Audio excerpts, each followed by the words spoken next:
Hi. So we got some questions. We have someone wrote 1, 2, 3, 4, 5, 6, possibly more questions that I'm going to answer right now. I'm as in Melissa. And let's get to it. So, how did you get to differentiate between the alters? For example, exclamation mark and IQ seem sort of similar. So how did you know they were different? Okay, so one point, I don't think they're similar. Not to me. IQ is they're not nearly as fast in how they talk. They're not overemphasizing everything. They talk very, very factually and communicate in a very writing their doctoral dissertation kind of way. They're calm. They're maybe a little bit more judgmental of intelligence. Not necessarily like saying people are dumb, but like they think that intelligence is important and they want to learn as much as they can, and they get upset when they realize that they're human and the intelligence is, you can never achieve that, and they're upset about that and they're obsessed. Whereas exclamation mark seems manic. They hyper validate people. They're all over the place energy wise. They devalue themselves and call it self-esteem. So I don't think that they're similar, but there was a time when there was a few alters that I felt like Maggie and exclamation mark seem a little bit similar in some respects. Their energy levels are different. Maggie's more euphorically happy, and exclamation mark is more like, whoa, my God, all over the place, happy, really bouncing off the walls, cannot sit. Is very elevated in tone of voice, very excited, kind of happy. I thought for a while I did think they were the same, but that's because I wasn't that connected with my alters. But after a while, I was noticing some differences, and also because they kind of told me, which I think that goes into a question that they have later, so I'll go into that when that question comes up. How do you know details about them, like age and even appearance? So I only know, some of it before, like I estimated Skittle's age and I estimated Katie's age, but I didn't know their age. I didn't know for sure their ages until they told me. So now the ages that I gave in the previous video are the ages they told me and not my guesstimates. So they told me, and that didn't happen right away. There was a lot of communication. We journal a lot together. I talked to them kind of like a prayer in my head. We have kind of team meetings, make sure to watch cartoons, and make sure that they get a little piece of what the day is supposed to be for them, and make it more fair and communicate. So the more time that I spent communicating what you guys need, what you guys think of this, what you guys feel about this, and after a while it was like once in a while I would just kind of sit and think to them, and I would say their names that they would have told me, or I would ask them their name, or use kind of like the overall title I would give them until I knew their name. Like IQ, that's not their name. And I would say, how old are you? Could you, and I would ask them questions. And finally, after a while, they may or may not have answered. And sometimes they did. So I got some information as to what they look like. I don't know what most of them look like. Maggie, I saw her. It's kind of like in my mind. It's not like saw her like outside my mind, like standing in front of me next to the fridge here. The fridge. It's beautiful fridge.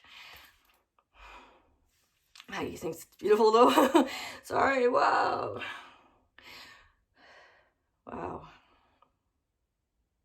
I'm very dissociated right now. What was I even talking about? Something about a fridge. I think we were talking about what Maggie looks like. Yeah, I know what Maggie looks like because I can see her. I think people call it the headspace. I see her. I can sometimes sense it, and I don't see her all the time. Like, I don't see her whenever she's out. It was a few isolated times that I got to see her, and it was kind of like, I think she was sharing it. I think that the only reason I was able to see is because she let me see.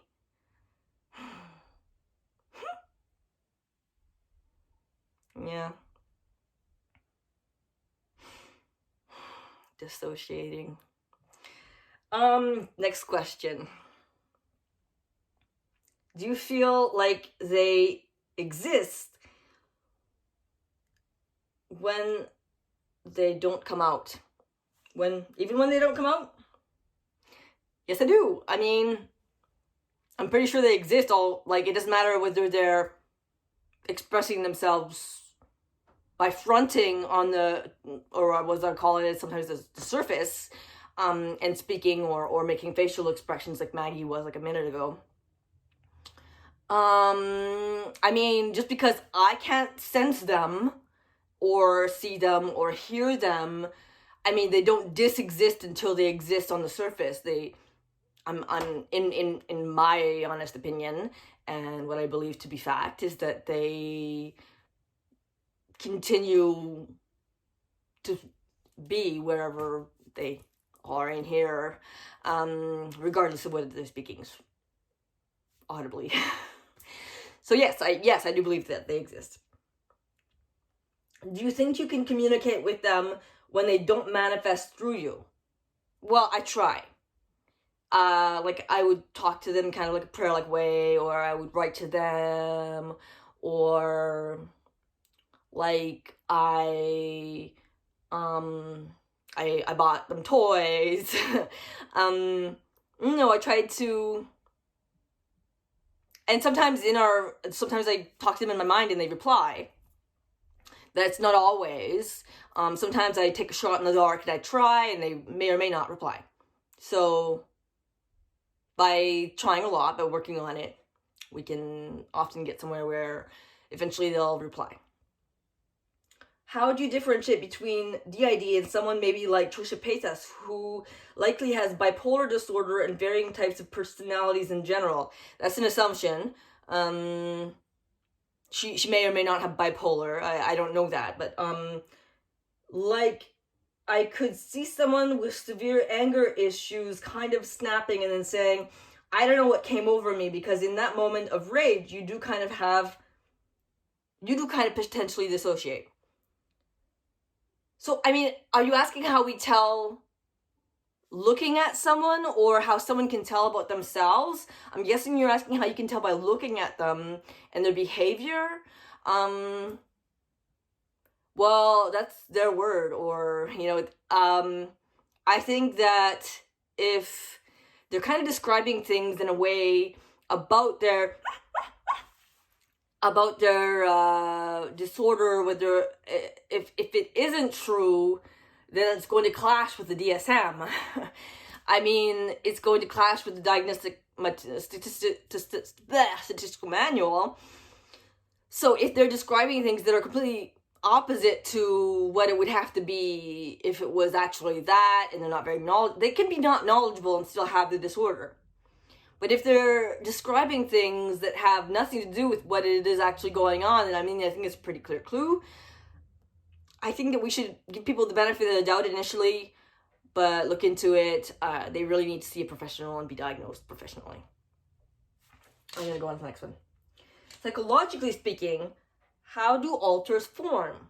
It makes total sense why Skittle would form, like from trauma and everything, but for some reason I thought that was how all alters came about. Why would others form, and how do you know they are different from the others? So, alters form from trauma. That Skittle was formed from trauma, and the others were formed from trauma. That is the rule. It's not. Did I say something about the others not forming from trauma? I don't believe that I said that, but if I kind of misworded things to make it sound that way, I apologize. That wasn't what I meant. So, but if you are able to, if someone develops DID that is from repeated trauma. So that can only happen as a child, as a young child. After you develop DID, as an adult, you can still split, and it doesn't necessarily take a full-on traumatic event. It can be a series of flashbacks, for example. Like exclamation mark, I have a theory that they were created through a series of post-traumatic loopy things that I was going through in my head, and I was stuck in this loop. I couldn't escape, and it was getting increasingly distressing until I kind of suddenly switched gear, or they came about and were the exact same thing that was making me extremely freaked out and distressed and traumatized, they were liking. In the sense that they felt positive about everything instead of feeling pain. So that's one hell of a coping. So that was a moment of trauma, but that wouldn't have been able to happen if I hadn't have been, or if we hadn't have been split through trauma as a child. So there's no, I don't think there's an exception to the rule. It's trauma. So that was the questions. And if you guys have any questions, you can leave them in the comments. And Maggie's been kind of on the surface this whole time, maybe a little bit in the last video too. I can sense her a lot. That's okay. I've been very, very fuzzy today. Take care, guys, and I'll see you in the next video.